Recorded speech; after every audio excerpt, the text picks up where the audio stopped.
तस्तौसा news में आपको लिए चलते हैं सिंध के दारुल हुकूमत कराची, जहां तहसील तौसा से ताल्लुक रखने वाले दर्जनों नौजवानों ने सैलाब ज़दगान के हक में एहतजाज किया। अहम खबर से आपको आगाह किया जा रहा है कराची से, जहां तहसील तौसा से ताल्लुक रखने वाले दर्जनों नौजवानों ने सैलाब ज़दगान के हक में एहतजाज करते हुए मौक़िफ़ अख्तियार किया कि इस वक्त तहसील तौसा को सैलाब की तबाहकारियों का सामना है। हज़ारों अफराद बेघर हो चुके हैं और खुले आसमान तले रातें गुजारने पर मजबूर हैं।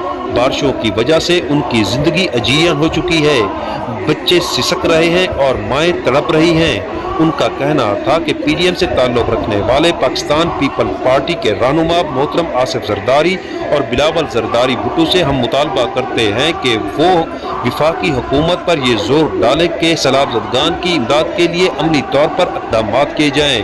उनका कहना था कि तहसील तौसा में सैलाब की तबाहकारियाँ अपने पूरे जोबन पर हैं, इनकी मदद के लिए फौरी तौर पर इक़दाम ज़रूरी हैं। सुहेल शहजाद, तस्तौसा न्यूज़, कराची।